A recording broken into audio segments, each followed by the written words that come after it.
Một lời khuyên nhỏ Zohair, lông thú chạy đua khắp thị trấn. Anh ta cầm một chiếc bánh mì tròn và tay kia là một chiếc hộp đựng bộ đồ theo phong cách cốp xe.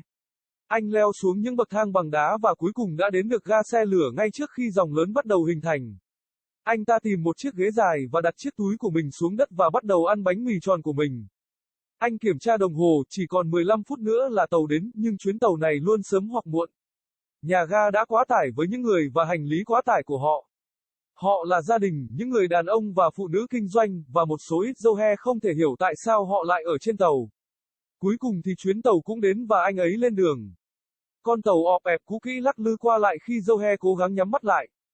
Tại sao không ai làm mới các chuyến tàu? Anh ta lầm bầm, hơi khó chịu nhưng với một nụ cười tự mãn trên khuôn mặt khi anh ta lắc lư theo mọi hướng.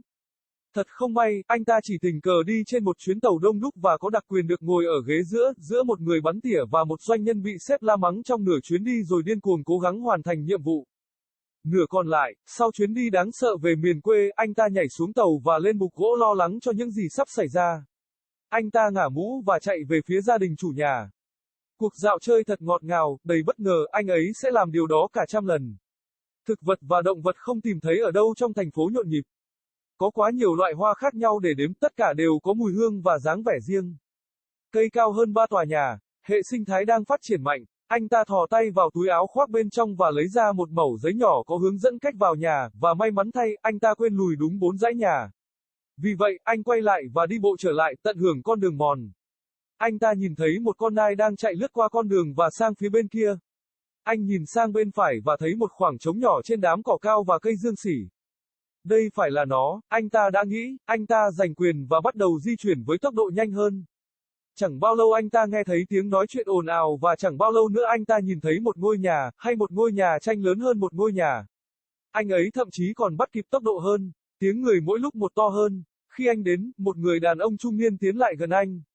Xin chào thiếu gia, anh ta nói với một giọng tử tế. Xin chào, thưa ngài, đây có phải là dinh thự của Gretchen không? Zohair hỏi, giọng bình tĩnh và dễ chịu. Vâng, đúng vậy, người đàn ông trung niên mỉm cười đáp lại. Tôi là sinh viên trao đổi, Zohair Visto, rất vui được gặp bạn. Zohair mở rộng cánh tay của mình trong một phương tiện cổ xưa. Tôi là Sam Gretchen, chỉ cần Sam là được. Rất vui được gặp bạn. Sam nói, bắt tay Zohair. Tôi thấy bạn đang có một bữa tiệc khá vui vẻ. Zohair nói, đi bộ với Sam đến vùng đất. Ồ vâng, đó là sinh nhật của mẹ, cháu gái, chị gái và Teto của tôi trong tháng này nhưng chúng tôi tổ chức tất cả vào ngày. Sam vui vẻ nói Teto là ai? Zohair hỏi một cách lịch sự Teto là bà của tôi. Bà ấy đã bước sang tuổi 97 và vẫn phong độ như ngày nào. Sam nói, chúng tôi gọi cô ấy là Teto vì khi cháu trai tôi được sinh ra, nó có 3 bà, vì vậy mẹ tôi là bà ngoại, mẹ của bố cháu là Tê Tây và bà của tôi trở thành Teto. Zohair khẽ cười khúc khích, lúm đồng tiền sâu hoắm lộ ra ở hai bên khóe miệng. Khi vào đến nhà, họ đã chuẩn bị sẵn bàn và bánh cho 4 bài hát mừng sinh nhật được trộn thành một. Sam lấy vali của Zohair và đưa nó cho cháu trai của mình. Sau đó Sam đi giới thiệu Zohair với mọi người, bắt đầu bằng sinh nhật các cô gái. Zohair đây là em gái tôi, Sally. Sally đây là học sinh trao đổi, Zohair Visto. Sam giới thiệu họ, xin chào, Zohair nói, một nụ cười nhỏ trên khuôn mặt. Xin chào, tôi thấy bạn vừa mới đến. Bạn đã đi đến đây như thế nào? Sally hỏi, một giọt mồ hôi lăn dài trên gương mặt. Nó là tốt, một vài rủi ro nhưng không có gì khác thường. Anh nói gãi sau đầu. Sau đó, họ đến chỗ cháu gái, cô ấy đã bước sang tuổi thứ 7. Zohair cúi xuống theo chiều cao của cô ấy. Xin chào, tôi là Elizabeth nhưng tôi đi bằng Beth. Cô ấy nói một cách đầy nghị lực. Rất vui được gặp bạn, tôi là Zohair. Tôi có thể gọi bạn là Lizzie được không? Anh hơi nghiêng đầu hỏi. Beth thở hổn hển, một biệt danh mới. Vâng, có. Cô thốt lên, Zohair gần như bị áp đảo bởi năng lượng của cô ấy. Tiếp theo trong danh sách là mẹ của Sam. Xin chào, tôi là Zohair, là sinh viên trao đổi. Anh nói với một nụ cười nhỏ. Zohair hầu như chào đón tất cả mọi người như nhau, điềm tĩnh và tử tế. Chào Zohair, tôi là Matilda, mẹ của Sam. Cô ấy run tay nói. Và cuối cùng nhưng chắc chắn không kém phần quan trọng là Teto, bà của Sam. Cô ấy đang ngồi trên ghế với một chiếc vương miện bằng giấy nhỏ màu vàng trên đầu. Xin chào thưa cô, Zohair nói, giọng anh như mật ong. Ồ, đã lâu lắm rồi không có ai đó gọi cho tôi, thưa cô, làm ơn Teto vẫn ổn thôi. Cô ấy nói, đầy nịnh nọt. Được rồi, Teto, anh ta nói, ôi trời, bạn đã có vợ chồng chưa? Cô hỏi một cách bẽn lẽn. Không, tôi độc thân. Anh bối rối nói, ồ, đó có phải là một câu hỏi không? cô hỏi với một nụ cười bẽn lẽn. Không, tôi là... A Little Advice Zohair Zoo raced across town. He had a bagel in one hand and a trunk-style suitcase in the other. He climbed down stone steps and finally made it to the train station just before the big line began to form. He found a bench and set his bag on the ground and began to eat his bagel. He checked his watch. There was only 15 minutes until the train arrived, but this train was always either early or late. The station was overloaded with people and their overloaded bags. There were families, businessmen and women, and a few who Zohair couldn't figure out why they were on the train. Eventually the train arrived and he got on. The old rickety train rocked back and forth as Zohair attempted to get some shut-eye. Why doesn't anyone renew the trains? He mumbled, slightly annoyed, but with a big smirk on his face as he rocked every which way. He, unfortunately, just happened to be riding in an overcrowded train and had the privilege of being seated in the middle seat.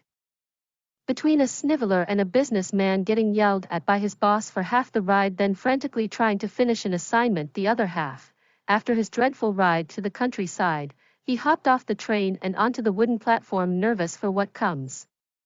He tipped his hat and ran off to his host family. The walk was sweet, filled with surprises. He would do it 100 times over. Plants and animals nowhere to be found in the bustling city.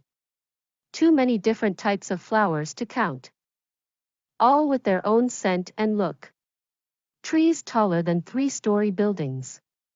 The ecosystem was thriving. He reached into his inner jacket pocket and pulled out a small scrap of paper with instructions on how to get to the house, and to his luck, he forgot to take a right 4 blocks back, so he turned around and walked back, enjoying the trail. He saw a deer scurry across the path and onto the other side. He looked over to his right and saw a small gap in the tall grass and ferns. This must be it, he thought. He took the right and began to move at faster pace.